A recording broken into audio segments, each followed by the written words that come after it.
Hey everybody, Aaron Cowan, Sage Dynamics. In this video we're going to take a look at the fighting recovery, skills and techniques you can use to recover under threat from a supine position.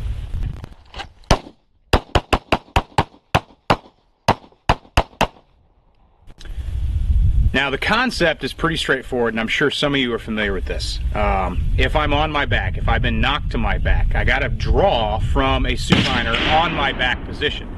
That limits some of my options. My mobility is seriously decreased, and I have to fight from my back and then recover as soon as I can. I see it in a lot of classes, but what I don't see, because of range limitations or maybe the instructor's not comfortable with it or the class isn't at that level, is guys are not actually performing a fighting recovery. They're not maintaining rounds on threat or gun on threat as they recover from the supine position. Often they perform their drill and then they recover in more of an administrative fashion instead of real life, where you want to regain your feet as fast as you can, barring any reason why you shouldn't. Now, one of the most unrealistic things about training the supine position is look at my distance to the target. Is it possible that you can be knocked to your back by a threat and then they for some reason move back to that distance? Entirely possible. But it's not very realistic. If someone knocks you to the ground, they're more likely to stay on top of you or maybe attempt to mount you and continue their physical assault. This distance is something we do in training because of a training artificiality. Most ranges do not have a berm high enough that allows me to shoot at high angle from closer positions.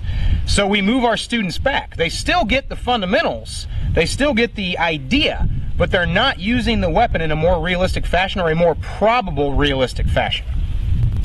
Now here's what I'm talking about. I am at the feet of my threat, of my target.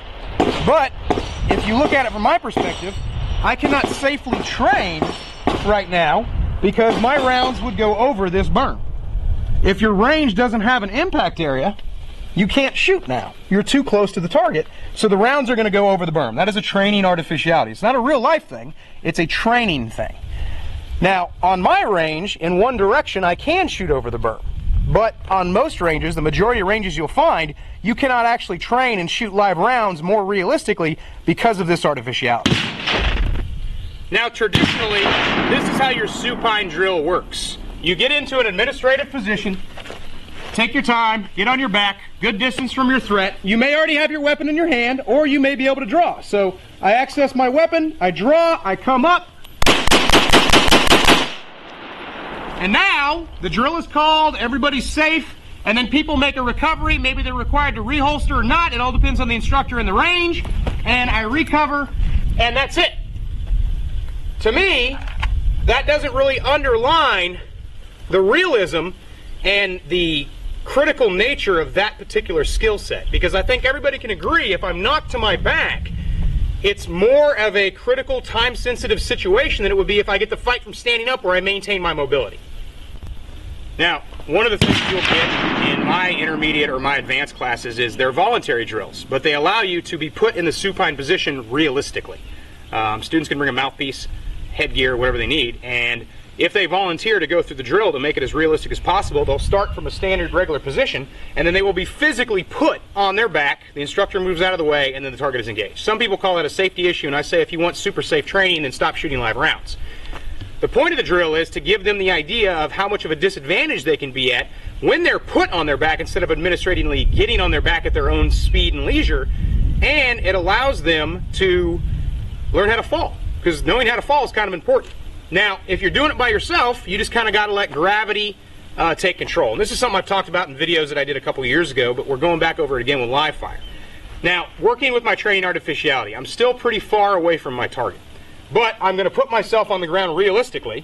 Just going to fall down, put up to protect. If somebody comes in, I can deliver kicks, whatever I got to do. Then I'm able to access my weapon. Now, again, at this point, this is usually the point when the drill stops. But if I want to recover under threat, I need to keep rounds on that target. Potentially, I need to be prepared to keep rounds on that threat as I recover. So I'm not going to stop shooting.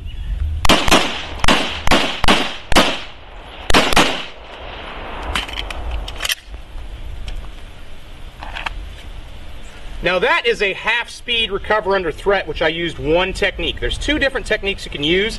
that one is the most stable. I sacrificed some of my control of the weapon to base out, and allows me to recover away from my threat, and I'm back to shooting at one hand. But we've been talking a lot about shooting with one hand lately. This is another part where that plays in, building that one hand only proficiency. I recovered under threat. My accuracy will suffer a little bit as I recover because I'm basing out, I'm taking one hand off that gun, but it allows me to continue to deliver rounds on my bad guy as I get to my feet.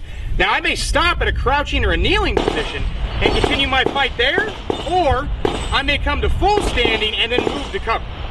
Alright, so talking about, let's walk through the technique. Talking about the way we recover. The first method, obviously gun comes out of wherever it comes out of. Rounds on threat, I may fire my first round from here, I'm going to come up to support, now I got to recover. One hand comes off the gun, your support hand ideally, it's going to base and allow you to bring this leg underneath you. I step back away from my threat, and now I can spite from here, or I can come to a standing position and move to cover. That's pretty much how the technique works. Unless the situation prevents you from doing so, obviously working your way rearward instead of stepping forward as you recover is going to be ideal. Now, our second method of recovery under threat requires more range of motion, more flexibility, and it definitely requires more core strength, which is we come back to fitness. Have a fitness regimen, work it into your shooting, work it into your practice, because fitness is part of firearms. The better physically fit we are, the better we're going to be able to fight. The recovery is the only thing that really changes. So if I'm knocked to my back, foot comes up, defend, strike, whatever, I access my weapon, deliver my first few rounds, and at this point, I can recover. Now, ideally, I want to recover with both hands on the gun. The best method to do that is bring one leg underneath, roll up, and I'm able to fight during my entire recovery with two hands on the gun. Now, there's a lot of things that can make this difficult. Terrain, ground, the very situation you find yourself in, distance to the threat, and the clothes you wear. If you like the skinny jeans, if you're into the hipster stuff and the IPA beers, your jeans might not actually prevent you, or I should say, enable you to recover in this method. So, is this a good idea to do a clothing check? Should our clothing work in our lifestyle? How serious are we going to take self-defense shooting, self-defense training, and self-defense practice? Are you going to actually put on all your pants and see if they prevent you or enable you to recover from the ground? Because I got to be honest with you, if the jeans you wear or the pants you wear are so tight that you have difficulty getting off the ground, off of the supine, you should probably throw them away and buy something else. Did you just call me a hipster? I did. Thanks, buddy. I mean, hey, bro, own it. Thanks. Own it. Own it.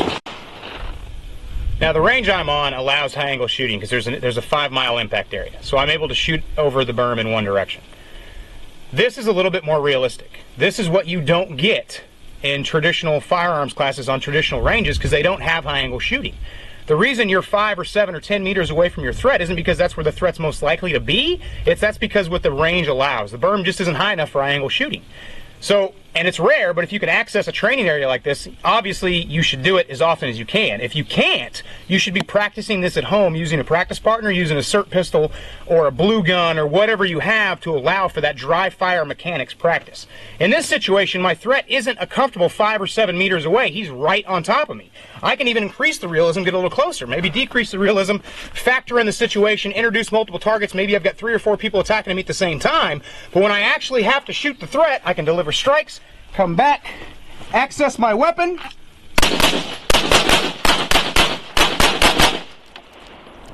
now to me, that's how this drill should be run. This is how supine shooting should be done. It should definitely be part of the equation. It's probable but unlikely that you're going to be knocked to your back or find yourself on your back and have your threat suddenly be 5 to 7 to 10 meters away. It's more realistic that he's going to be right on top of you. If you have access to a range that allows high-angle shooting, I highly encourage that you start working these drills into it. Obviously take it slow, one step at a time, and definitely get proficient in the actual mechanics of the recovery before you introduce live rounds and actual draw strokes into the fight. That is the best way to build proficiency at this. Now, recovery methods don't change just because the threat's this close.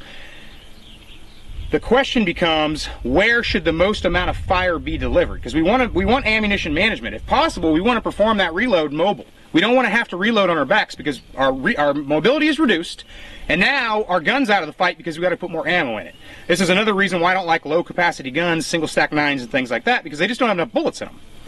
If I'm on my back, am I more likely to be able to deliver accurate fire on my back or during the process of recovery? To me, I'm going to give him a lot of good fire from the deck, 3, 5, 10, 15 rounds, whatever it's going to take, and then begin my recovery process. But I want to come to my feet with ammunition still in my gun, ideally. Again, we're not going to counter rounds in a gunfight, but it's something you can train. Be prepared for those first 5, 6, 7 rounds to not stop him, because the only immediate incapacitation is in the head. If you're not delivering headshots from your back and you're not hitting that brainstem, there is no off switch. You're hitting the body, which takes time to incapacitate. He needs to lose 30 to 40% of his blood to become medically incapacitated.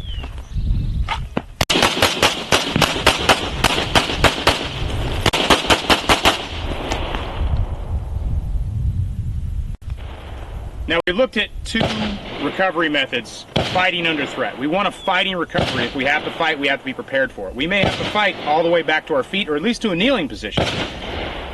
Use the one that's going to be consistent and available for your body type, but be practiced in both. If your physical condition doesn't allow you to do a 2 hands on the gun recovery, work on your core strength, work on your flexibility, work on your mobility, build in some cardio, get used to it. If it does allow it, make sure it's consistent before it becomes your default recovery method. Even me personally, under stress, I might not default to that method because it's more stable to brace, but I am going to sacrifice some of my accuracy. This is just one drill. If you can't find a range that allows you to do it, find somewhere that allows you to train this way, even if it's only dry fire practice in your basement, your garage, your bedroom, what have you. But this is definitely something we need to think about. We need to get away from the administrative and the range artificialities of supine shooting, because in the real world, the threat's not likely to be that far away and allow you a leisurely opportunity to recover to your feet. You may have to fight your way to your feet. I'm Aaron Cowan with Sage Dynamics. Train accordingly.